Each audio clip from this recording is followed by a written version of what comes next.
west coast of America, California. 1,100 miles of Pacific Ocean coastline. Yet one place here is unlike any other.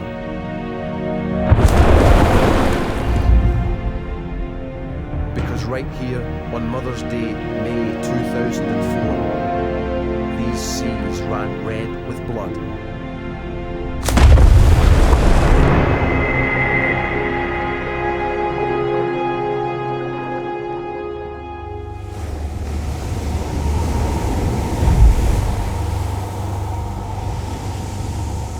May 9th, 2004.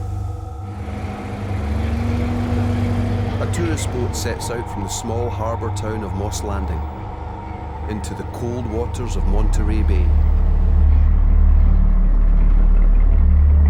The unsuspecting passengers on board were about to witness something extraordinary. This film is a reconstruction of what happened next, based on eyewitness accounts and actual video footage from the day. It is a remarkable story of survival. All your eyes are important now. From this minute The on, boat's start captain looking. was Heidi We Tiora. often get dolphins in here. Most of the mornings are overcast. Tiora ran a tourist business, Like most of our taking days, groups of I would-be nature watchers out onto the bay. keep those eyes scanning the water. Her passengers had high hopes. There were a number of people on the boat. Many of them were family groups, and there were some small children, and then there were older children like me celebrating Mother's Day with their mother. It would be a Mother's Day they would never forget. Less than a mile from shore, and 5 short minutes from the harbour, they were already in deep water. Below the boat, a vast rock trench, in places deeper than the Grand Canyon, runs for about 60 miles. Much of what is down there remains unknown. At 9:57 a.m., Tiora's first mate spotted something ahead. From over a mile away, it was impossible to tell quite what that something was. We saw some splashing ahead of us, and oh, I was so excited. I said, hey, great, we've got something ahead of us. All that was clear was that that something was splashing on the surface, and that something was big. As the boat drew closer, the feeling of excitement on board grew. Everybody got charged up and started to move forward, and they were real excited. Slowly the activity began to take shape. Tall black fins rose from the waves like sails. They were over a metre high. Only one animal had dorsal fins that way. Orcas, otherwise known as killer whales. I was ecstatic when we heard that there were orcas out there. I've been waiting years and going on these trips for years, waiting to see the orcas. This was something special. Although orcas were known to frequent Monterey Bay, sightings were very unpredictable. Even Steve Johnston, a local veteran whale watcher, had never seen the bay's top predators. When I heard that there were orcas out in front, I got really excited because I've never seen them before in the wild. This was my very first time, and that wasn't one of the things that I had on my list of expectations. By 10:03, the whole boat could clearly see the killer whales. Everybody went running to try to get a view, and I got up near the front of the boat. And we could see a lot of activity in dorsal fins and some jumping and thrashing around, so they were pretty active. At first, the children on board were excited. It looked like the orcas were playing. We saw lots of thrashing, lots of killer whales jumping. They were acting kind of rambunctious and jumping out of the water and coming down again. From over 100 meters away, the activity looked innocent enough. Even to Tiora, who had been on this water more often than anyone else on board. quite often when they get together, they will just kind of gather and play, and I thought that's what we might be seeing up ahead of us. But as she edged the boat closer, it became clear that this was not play. The time was 10:05. But I slowed down, and this activity started to take on a more sinister tone. There was a blow that erupted from the gathering of killer whales that was far too big. When any marine mammal comes to the surface to breathe, it exhales a spout of gas and water into the air, just like a human snorkeler. The size of the spout is related to the size of the animal. And this exhalation was far too large to have been caused by a killer whale. That blow was way too big, so clearly it was not coming from killer whales. A fully grown male orca can be up to 9 meters long and 6 tons in weight. But the exhalation Tiora had seen belonged to something much, much bigger. Something that dwarfed her boat. Whatever was underneath them, it was huge. Tiora tentatively inched her boat closer to try and get a better look at what was in the water. It was 10:07.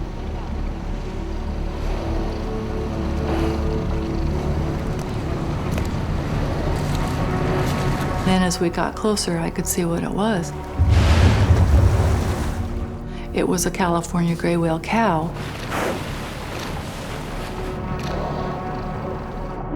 The California gray whale is one of the largest animals on the planet. A fully grown female, known as a cow, can easily weigh up to 35 tons, the equivalent of 11 female African elephants.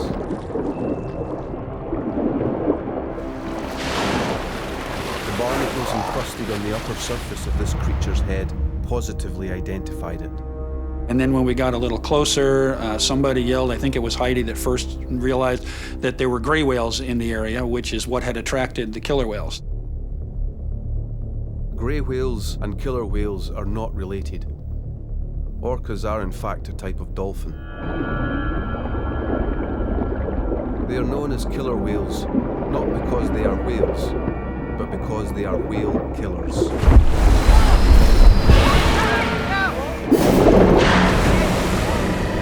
This was the attack that I never wanted to see.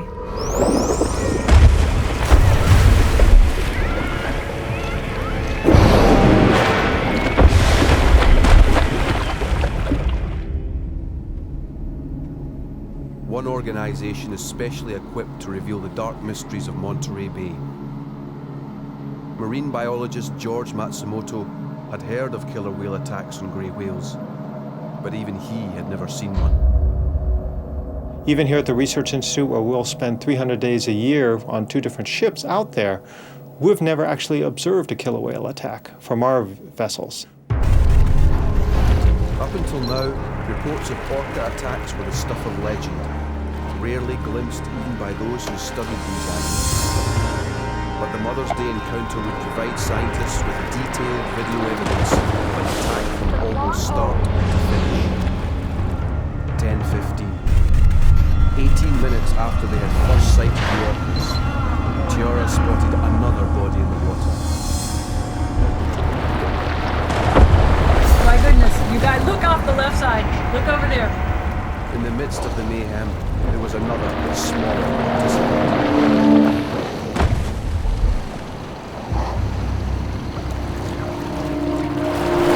And then we are told by Heidi that the orcas are attacking a gray whale and a baby.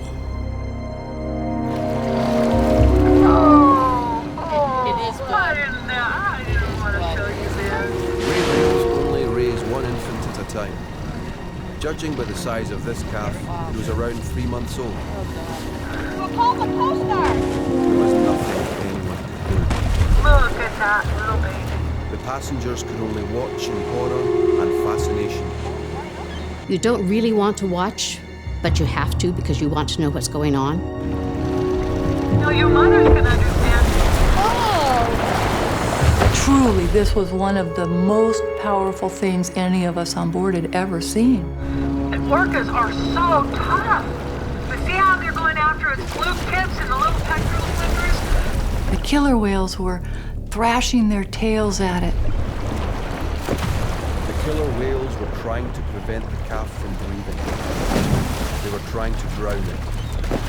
One swam up over its head and pushed down and was pushing it down. And you can't, you know, these are mammals, they have to breathe.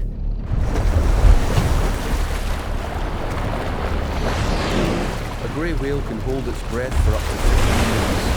Oh my God. But not when it's being repeatedly forced underwater. There was a moment when it tugged at my heartstrings that this mom was, fighting for the life of her baby.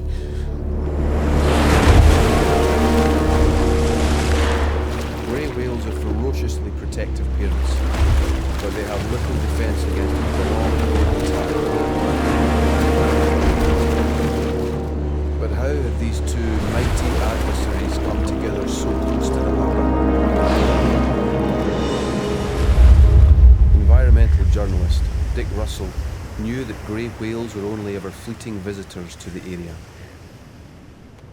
They've just come from one of 3 lagoons in Baja California where the baby whale was born probably 4 months earlier. And they're about to head 6,000 miles all the way to the Bering Strait between Alaska and Russia. Grey whales have one of the longest migrations of any mammal on Earth. It's a massive 14,000-mile trip from Alaska to Mexico and back again. Throughout their great voyage, the grey whale sticks to shallow water, hugging the coastline.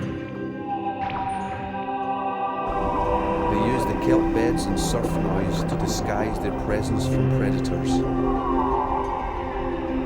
But in Monterey Bay, the kelp beds run out.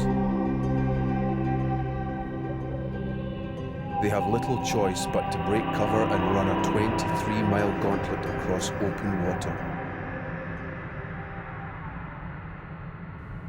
Straight over Monterey's unique submarine canyon. Here in the middle of the bay is the Monterey Bay Aquarium Research Institute. And also right here is the start of the Monterey Submarine Canyon. And the Monterey Submarine Canyon is a phenomenal feature. It cuts the bay in half. It goes away from shore 100 kilometers, reaching a depth of almost 4,000 meters by the time it hits bottom.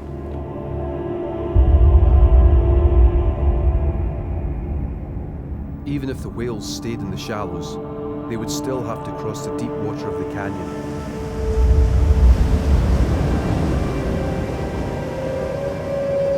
But perhaps there's another reason why the whales take a shortcut across the mouth of the bay.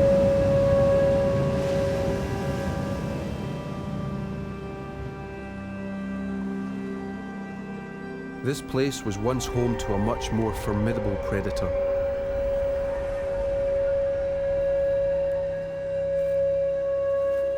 Could grey whales retain a sixth sense of Monterey Bay as a place of danger? 100 years ago or more, the main predator of gray whales was still human beings. Gray whales were almost driven to extinction in the 19th century. They were hunted mercilessly. In the lagoons in Baja California, right there in their birthing grounds, in places like Monterey, the baleen was used, the oil was used. It was really just a bloodletting.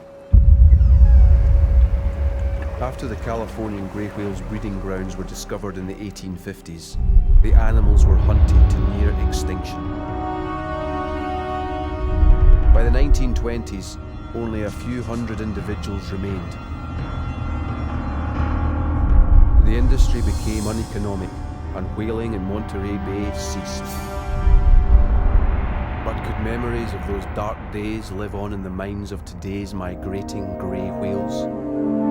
So maybe there's some kind of memory, who knows, a genetic memory in the whales, some of the whales that says we don't want to get too close to shore. There may be a more pressing reason for the mother's risky decision to take a shortcut. Desperation born of hunger.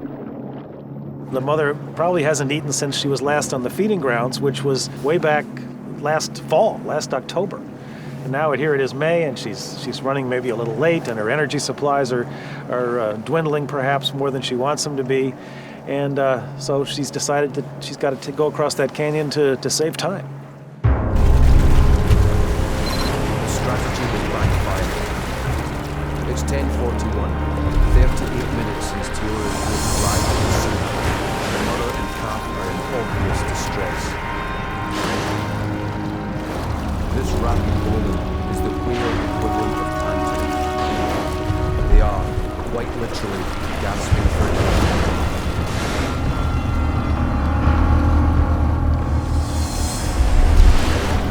It doesn't help that at this stage of their journey, the mother is significantly weakened. One man who understands more than most about the rigors of their epic journey along the coast is marine biologist Wayne Perryman. Their tanks are starting to run on empty. You can see the females are very, very thin. They're lactating and feeding their calf while they're fasting, so they're pouring out energy in an area where they can't eat. So they're very hungry as they go northbound. Not only has the mother not eaten for months, but she has since given birth and nurtured her 2-ton baby, further draining her precious energy reserves. By 10:57, the attack on the weakened individuals was intensifying. It just kept getting more frenzied and more frenzied. Orcas hunt like wolves in packs. They were obviously in communication with each other in some way because they were just precision like a drill team. And they were all in a line, and when they'd come out of the water, they'd come out as one. This coordinated hunting strategy was well known to marine biologists like Nancy Black. On that Mother's Day, Black too was out on the water in a different part of Monterey Bay. Flashback to 9:53. Just 4 minutes before Tiora first spotted fins in the water, Black was trailing a pod of killer whales. When they're first searching for gray whales, sometimes the killer whales can be spread out over maybe 10 or more miles in the area. And then when one of the groups of killer whales locates a gray whale, then all of a sudden sometimes you'll see other killer whales just porpoising in from a distance. Suddenly 2 killer whales appeared right in front of her. Then a third, then a fourth, then more. These animals were preparing for something. Black backed off. Everywhere Black looked, orcas were appearing. They were responding to some sort of signal.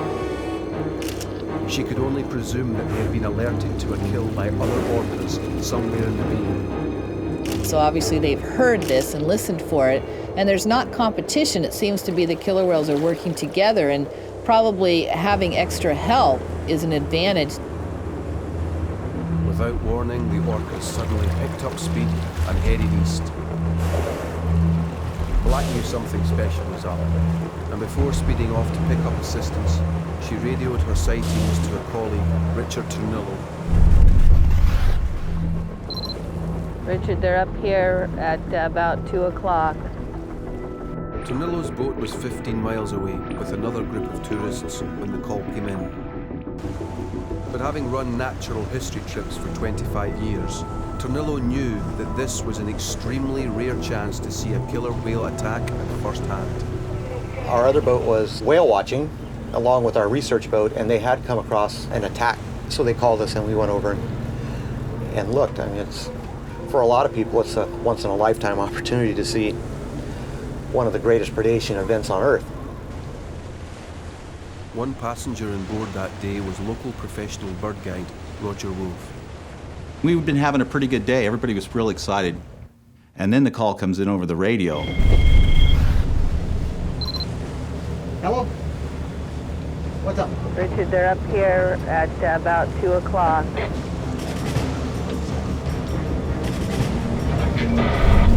And 9:58, Tornillo changed course and headed for new coordinates.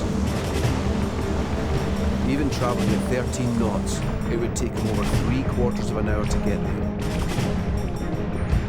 But the eyewitness reports from this boat were to prove invaluable. We were quite a ways from the scene at that time. We had to go under power for a good, half hour, 40 minutes in order to get to that location.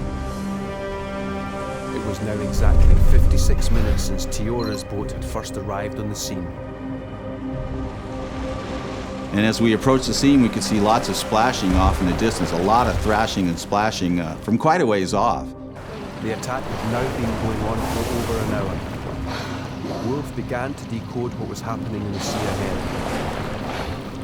And the closer we got, then we began to see the dorsal fins of the killer whales, particularly the really 6-foot-tall dorsal of a male killer whale.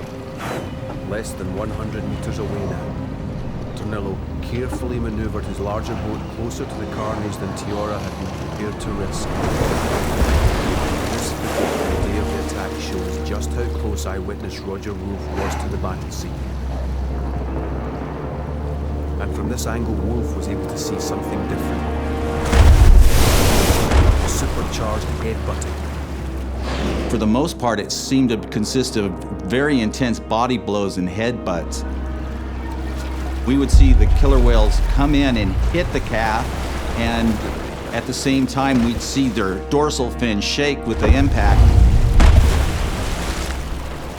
And the blow out of their blowhole would be more intense upon impact. This ramming was not just winding the calf, it was causing major internal damage. Dr. Frances Gulland is the Director of Veterinary Science at the Californian Marine Mammal Center. She knows from previous victim examinations just what sort of damage can be done. But when the orcas attack the grey whale calf, they actually ram the animal sort of again and again, repeatedly bumping into its side. And that type of aggressive ramming, blunt trauma, essentially breaks blood vessels, and the calves bleed into the subcutaneous tissues. So they bleed into the muscle and the blubber underneath the skin.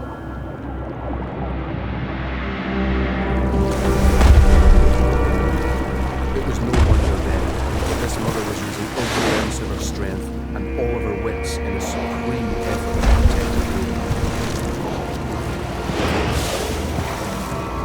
The mother was doing everything she can to absorb the blows and keep the calf away from the killer whales. But how could one mother single-handedly keep killer whales from taking her baby down? It's now 10:08 and Nancy Black has arrived with video equipment.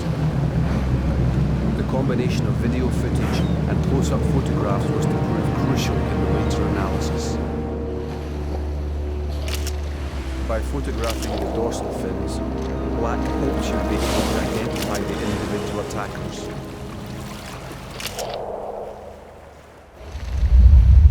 It was only later, when she was able to cross-reference these images with the fins already catalogued in her comprehensive database, that she was able to confirm the precise identity of the attackers.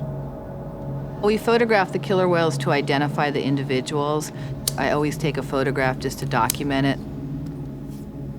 As it turned out, she knew them well. The ones that we saw that day, I can tell mostly because I know all the individuals now. So I know, I knew who those were. Cross-referencing those individuals with her notes, Black confirmed that the attackers had been there in numbers.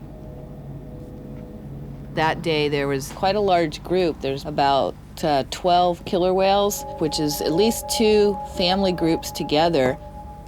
She had seen these groups many times in the bay, but never before working in conjunction. By 11 o'clock, all 3 boats were now on site, each watching the heavyweight combat from different vantage points. By now, the tide had turned against the grey mother and calf. At this point, the mother and calf gray whale are kind of just stopped there. They really can't get away now too quickly. The killer whales are blocking them from the front and from the sides.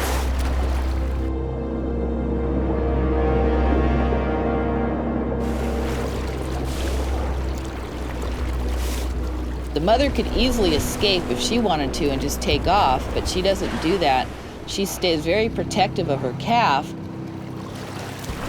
mother attempts to get her calf out of harm's way by pushing it up out of the water and onto her belly. You look over and you see the calf, and it looks like the calf is sitting on top of the water.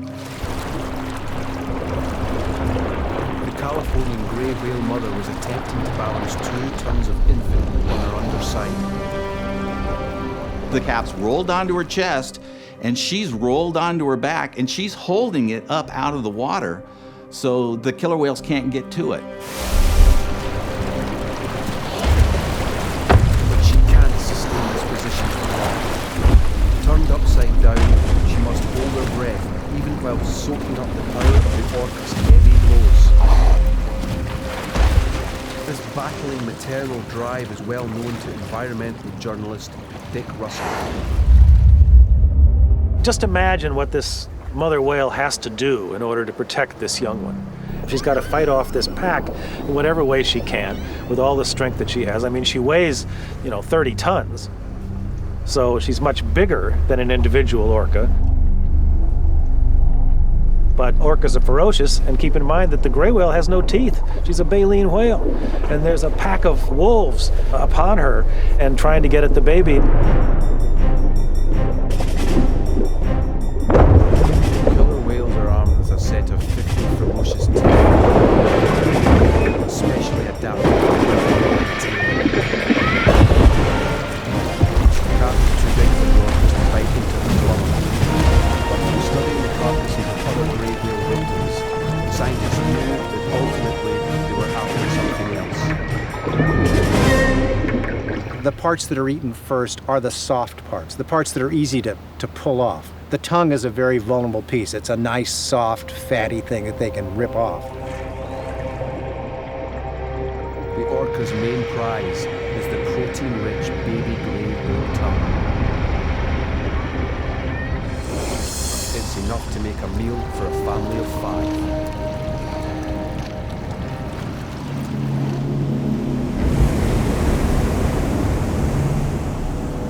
Dr. Francis Dillon has conducted necropsies on the dead bodies of many grey whale calves and had a good idea of the likely outcome. What we expect to see in a grey whale calf after it's been attacked by an orca is a lot of bruising under the skin and into the blubber as a result of the orca actually ramming into the side of the calf. But it's not the force of the ramming alone that damages the victim. It's the trauma. As the orcas attack, that in itself could kill a grey whale calf due to the stress. And they're very sensitive to stress, and they'll produce a lot of adrenaline and corticosteroids. And those hormones can cause contraction of heart muscle, so that the animal actually has a heart attack and dies from heart failure. So the stress could kill the animal before the hemorrhages do.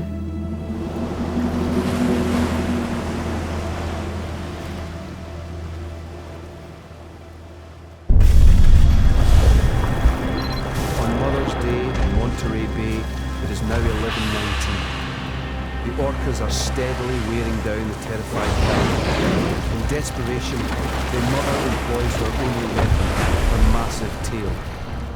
She's actively thrashing about with her tail. In fact, we do see her land a few blows with her big tail flukes on the killer whale several times. The tail flukes of a fully grown female grey whale are over 3 meters wide and can weigh 180 kilos. In fact, we even see the calf make aggressive maneuvers, trying to slap it with the side of its head and using its flukes to try and slap the killer whales too. But this flailing counterattack has little chance of success in the face of so many attackers.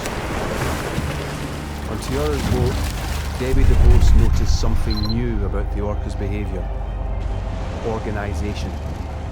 It was impossible for the mom and baby to make a getaway and run away. They were sort of corralled there and surrounded. This is a coordinated attack strategy. Simultaneous attacks on a cow and calf from both sides at the same time. You've got 3 of them on one side. There was nowhere to turn, and the staggered formation strikes were taking their toll. The mom was obviously getting tired, as was the baby.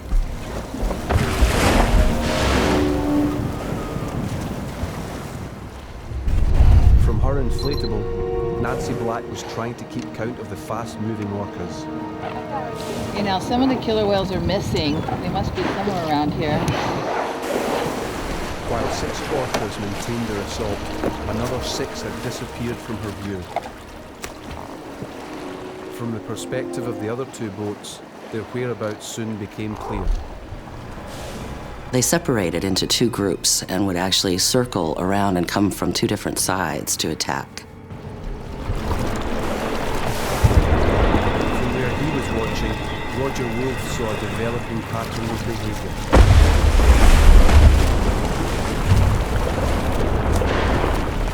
There were 2 teams. One team would be in there actively just pounding the heck out of the whales, and the other team, the other killer whales, would be off to the side, and we could see them. They were over there re-oxygenating, breathing, trying to recover until it was their turn to come back in. The orcas had formed a tag team, ensuring there would be no let-up in the onslaught. What the witnesses were seeing firsthand was the clearest evidence yet of strategic intelligence. Going over the footage later, Nancy Black was able to confirm just how sophisticated the orcas' behavior was. The killer whales are really coordinated. They're like a team working together. There's a lot of communication going on. And there's a killer whale right next to it. You can see its pectoral fin of the killer whale is actually trying to push the calf away from its mother, because that's one of their tactics. They need to get the calf separated from its mother in order to really kill the calf. Despite the apparent chaos in the water, the orcas are using precision methods to separate the 13-meter-long adult grey from her calf. But it's not easy. The mother kind of plasters the calf right next to her side there and does not leave it. In spite of her size, the mother grey whale is agile, constantly rolling her 35-ton bulk to prevent the orcas from isolating her calf. It's harder if the mother is right there because she's huge. But at 11:35, and despite the danger from the mother's tail flick, one orca makes an audacious move. There's a killer whale just trying to get in between the mother and calf there, trying to use her flukes to push her way between that mother and calf. It's pretty sad to watch, but of course it is part of nature. By now, the struggle was moving into its 3rd hour. It seems to me there's no way this calf has got a chance. I mean, it looks like the killer whales are going to get this calf. There's no escape for it. For many of those on board Tiara's boat, what had started as a pleasurable day out on Monterey Bay had turned into a nightmare. What we saw was so painful. It was so brutal. Several people were trying to photograph this, but they just didn't have the stomach for it, and they just put their cameras away.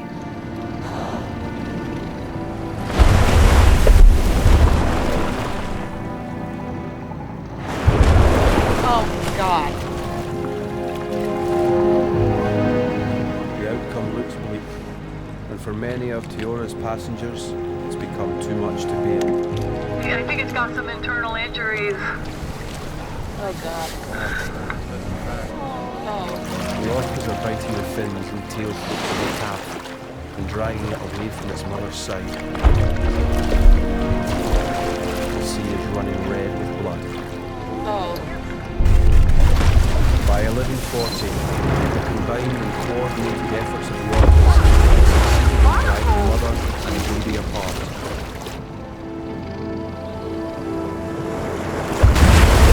It was really sad because you just see them separated and you think, how would I feel? I would be really scared because if someone was like trying to take me away from my mom, it would be really scary.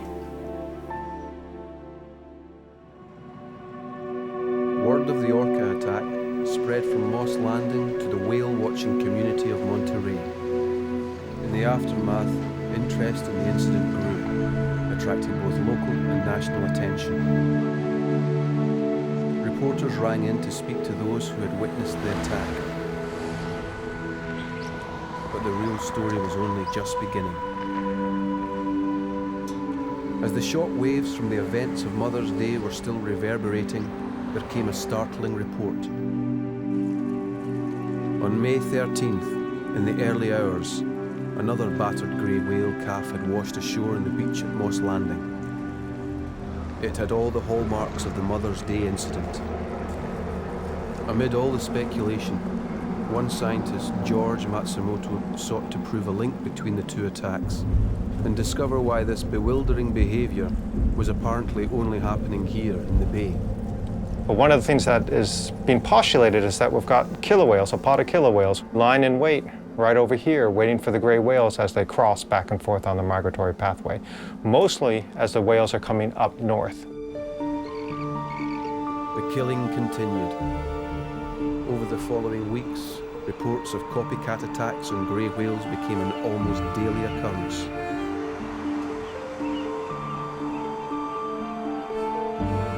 As news of the killer whale attacks spread from Moss Landing across America, even greater numbers of people began arriving in the hope of seeing this brutal behavior for themselves. Whales are up here on the left. Hit it. Hit it. They were rarely disappointed.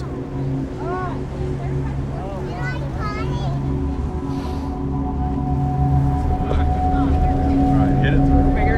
Hit it. As business boomed in Monterey, the scientists turned yet again to the video evidence of the Mother's Day attack in the pursuit of answers. After the Mother's Day event, we had more attacks and, several per week.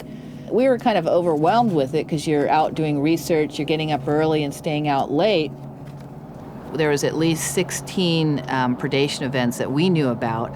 There could have been others that we could have missed as well, which is really high. Finally, we realized that, this is something really unprecedented that had never happened before. It was an exceptional year.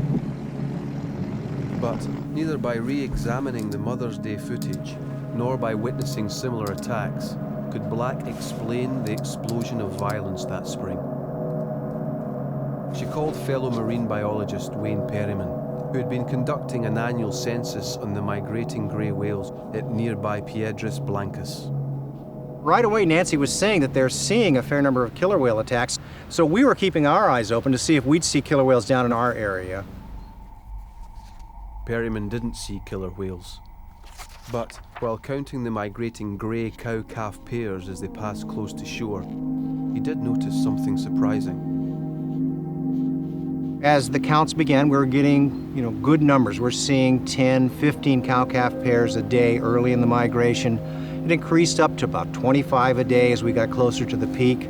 Then all of a sudden it jumped up to where we were seeing 40 and 45 cow-calf pairs passing in a day, which is really unusual. The change in 2004 was the number of gray whale calves.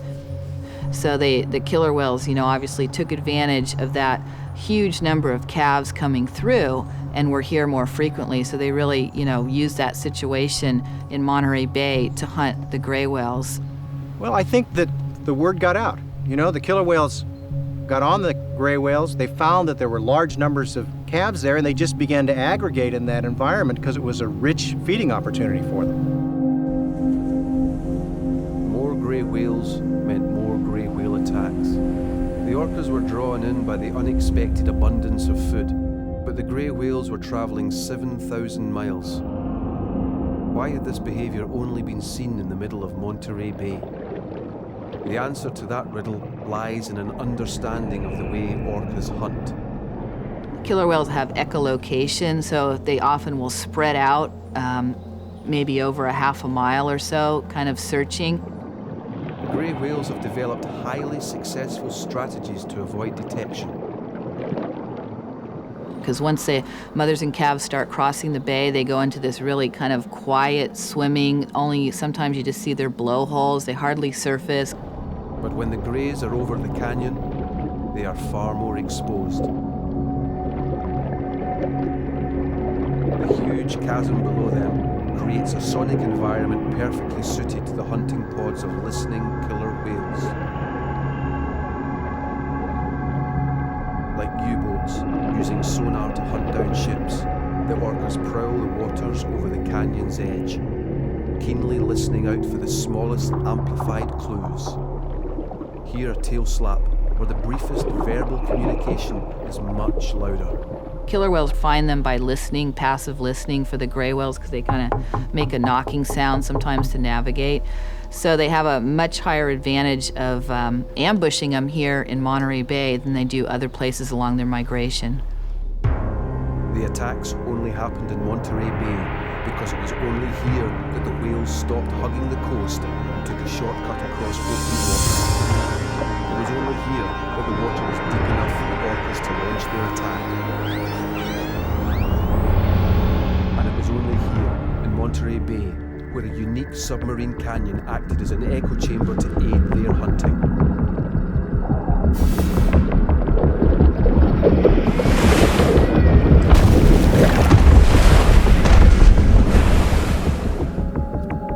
There was one further riddle surrounding the Mother's Day incident that remained unanswered. The attack had started around 9:50 and carried on until 1. More than 3 hours. Why had it lasted so long? Nancy Black went back to the tapes. By matching the video images with underwater hydrophone sound recordings made at sea, she looked again at the individual attackers. If you put it on a computer, you know, the frequencies, the call types, the patterns are very different between the two. Visually, the adult males were identifiable by their towering dorsal fins. At nearly 2 meters high, they're as tall as a man.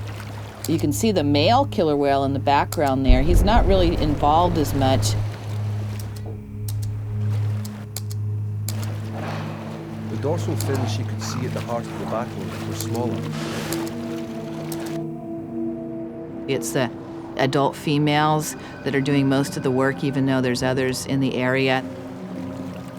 By listening to the orca's communications, Black heard something else, the higher-pitched sound of juveniles. And they're always making kind of playful sounds and, you know, lots of whistling. The footage confirmed what she had heard. At the very center of the attack were juvenile orcas. See the little juveniles in there? They're really close to the action, so they're probably observing and learning how to do this for the future. Astonishingly, this was not a full-on attack. It was a training session. The orcas were showing their offspring how to make a kill. It's a way for them to learn how to do this over their lifetimes, and eventually when they become adults, you know, they'll be able to participate, so it's like transmitted culturally throughout their group. The orcas were taking their time, as if to make sure that the juveniles had learnt their lesson. But it was this deliberation that was to provide the mother and calf with their chance of escape. 11:41, the morning of the Mother's Day attack. The orcas are continuing their assault, but against the odds, the mother grey whale is reunited with her calf. It was amazing that the mother had that kind of stamina not to just give up. The mother makes one last desperate attempt to escape. Just as the killer whales take advantage of deep water over the canyon, so the grey whales find sanctuary in the shallows. It was then that Tiora noticed something extraordinary. Have you noticed we keep flowing in, we're moving in? The mother grey whale, though under siege, was on the move, slowly and painstakingly nudging her calf towards shore and shallower waters. It finally sunk into me. These animals are moving to the coast. They're headed in on the straightest route they can take to shallow water.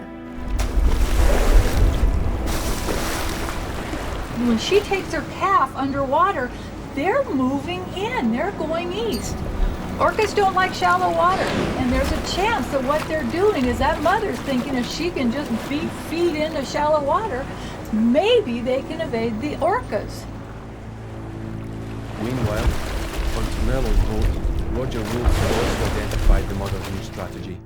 Now, every time there was a break in the action between the two teams, the mother and the calf would start heading for shore. But they were still over a mile from the coast, and the orcas had redoubled their efforts. The baby was virtually being eaten alive.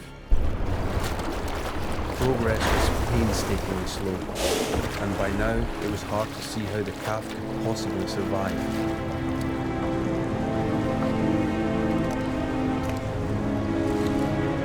It appeared that maybe the baby was doomed. Heidi, our captain, decided that maybe we should leave the area about that time. I was reluctant to go, but I wasn't sure I wanted to stay around and see the ending to this.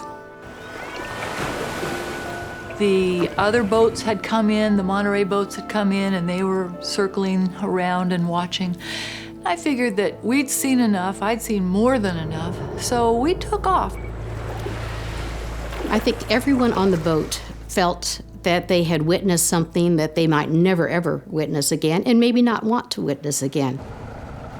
As Tiora headed for home, the passengers on board were left to reflect silently on all they had seen. Little did they know that the calf and mother that they had left behind were about to make a dramatic bid for freedom. 1302, and by now the two grey whales were within a mile of shore. The mother has maneuvered her baby away from the danger zone, but the calf has sustained terrible bachelor. And so the question comes out, do they ever get away? The mother knows she has just one chance to save her baby. If the calf and the mother can get into 60 feet of water or less, the killer whales will break off the attack. Less than 60 feet, and the orcas won't be able to build up sufficient momentum for ramming. Of course, the next question is, how deep is it here? Quick look at the depth finder, 60 feet. 3 long minutes pass.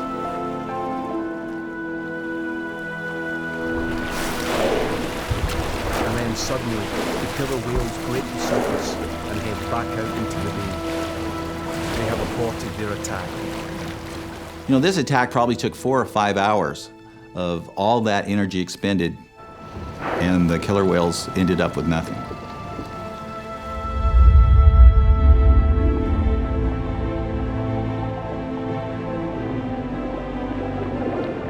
After 3 hours of brutal assault, the cow and her calf are battered but still breathing.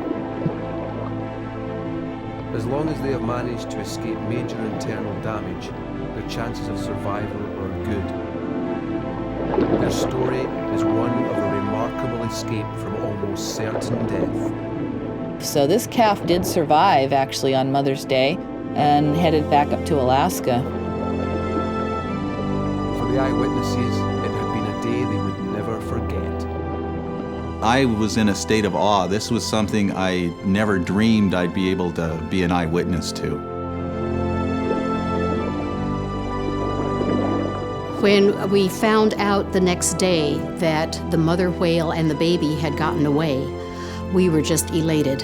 It was wonderful, wonderful news, and that mother whale was a real fighter. I had to really count my blessings that I had actually seen what I'd seen. It was a wonderful day. The experiences that I saw that day goes in my memory book, my scrapbook, as a special day.